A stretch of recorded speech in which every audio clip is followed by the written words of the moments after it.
warahmatullahi wabarakatuh. Perkenalkan, saya Kiara Nikita Dewi dari kelas 10 AKL 1, nomor presensi 19. Di sini saya akan mereaksi video yang berjudul Dinamika Pancasila.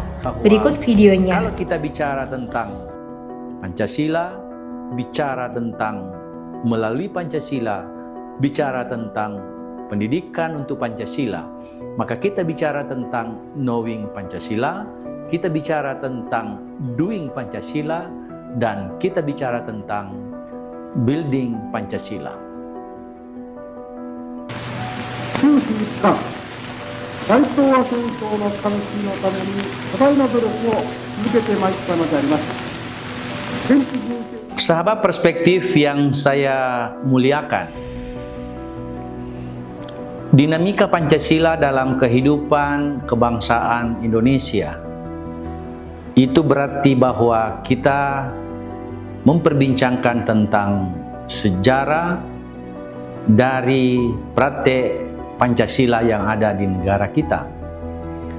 Kita bisa melihat bahwa pada masa awal kemerdekaan yang didahului oleh pengumuman dalam sidang parlemen di Jepang oleh Perdana Menteri Koiso pada tanggal 7 September 1944 yang mengumumkan bahwa Indonesia akan diberikan kemerdekaan pada akhir Agustus tahun 1945. Dalam proses itulah kemudian lahir yang kita sebut dengan Badan Usaha Penyelidik Persiapan Kemerdekaan Indonesia, atau biasa disebut dengan BPUPKI, atau dalam bahasa Jepang Dokritsu Sumbi Kosakai, dengan ketua Dr. Rajimang Widyodiningrat, kemudian dua anggota sebagai ketua muda, yaitu ketua muda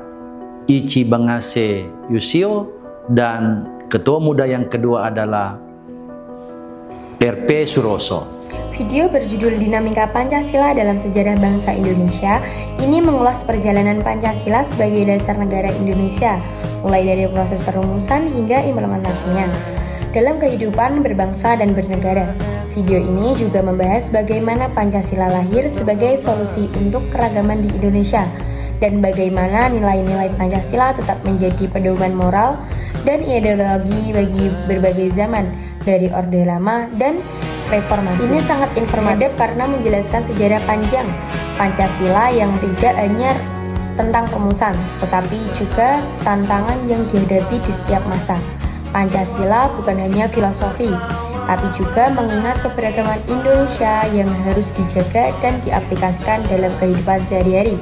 Video ini mengingatkan kita bahwa Pancasila adalah jiwa yang harus selalu kita pahami dan laksanakan untuk menjaga persatuan dan kesatuan negara.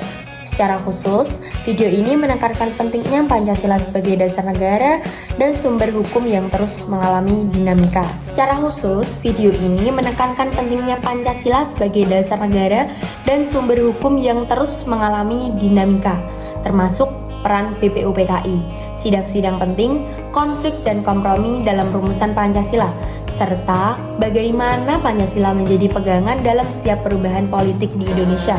Bahasa mudah untuk merespon video ini adalah Pancasila itu seperti fondasi rumah bangsa kita. Sekalipun rumahnya pernah hancur berkali-kali, fondasinya harus kuat dan selalu diingat agar rumah tetap kokoh dan nyaman untuk semua penghuninya. Video ini mengajarkan kita betapa pentingnya menjaga nilai-nilai Pancasila sebagai pegangan hidup bersama.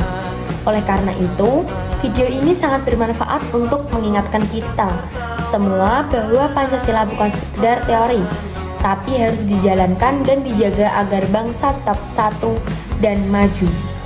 Semoga reaksi dari video saya bermanfaat bagi kalian semua, dan beberapa reaksi lainnya. Semua pendapat itu benar dan kita harus percaya masing-masing. Berikut video yang sudah saya reaksi. Mohon maaf jika ada kalimat yang salah dan pengucapan kata yang salah. Wassalamualaikum warahmatullahi wabarakatuh.